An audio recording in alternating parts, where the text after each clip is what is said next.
નમસ્કાર મિત્રો, અહીંયા સ્લાઇડિંગનું જે છે એ લેન્ડ સ્લાઇડિંગનું કામ ચાલુ થઈ રહ્યું છે. તમે જોઈ શકો છો અહીંયા ઉપર, અને રસ્તા અને બધું જે રિપેરિંગનું કામ છે, રિપેરિંગનું કામ હાલ થઈ રહ્યું છે.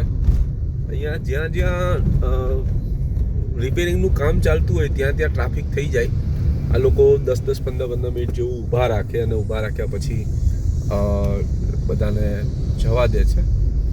ઉપરથી પહાડ ઉપરથી પથ્થર પડે, કન્સ્ટ્રક્શન વર્ક ચાલતું હોય, રસ્તા બધા પહોળા ને એવું બધું કરવા માટેની પ્રક્રિયા અહીંયા આરએનબી સ્ટેટ ઉત્તરાખંડ દ્વારા કામગીરી કરવામાં આવે છે. ને અહીંયા તમે જુઓ, તમને HP પેટ્રોલ પંપ પણ તમને અહીંયા આગળ જોવા મળશે. હિમાલયમાં પેટ્રોલ પંપ પણ સુવિધા જોવા મળે છે.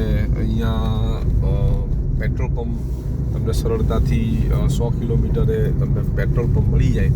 એક સમયે તમે બાઇક લઈને આવો, એક્ટિવા લઈને આવો, તકલીફ રહે નહીં. જુઓ તમે, આ એક્ટિવા અને બાઇક લઈને લોકો આવતા હોય છે. અને અહીંયા હિમાલયની અંદર લોકો સરસ મજાનું રાઇડિંગ કરતા હોય છે. અને અહીંયા સૌથી વધુ એક્ટિવા અને બાઇક જેવા નાના સાધનો છે, નાના સાધનો દ્વારા લોકો ટ્રાવેલિંગ કરે છે અને અનેરો એવો આનંદ જે છે એ માણતા હોય છે.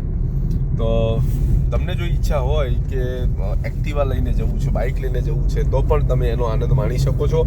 હરિદ્વારથી અથવા ઋષિકેશથી તમને વ્હીકલ અહીંયા ઉત્તરાખંડની અંદર ફરવા માટે ભાડે મળી જતા હોય છે. તેનું ભાડું રિઝનેબલ 300 રૂપિયા જેવું કંઈ હોય છે લમસમ, અને તમે એનો આનંદ માણી શકો છો.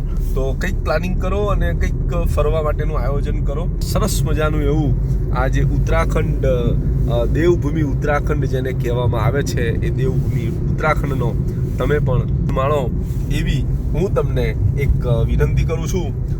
હર હર મહાદેવ, જય જય ગરવી ગુજરાત.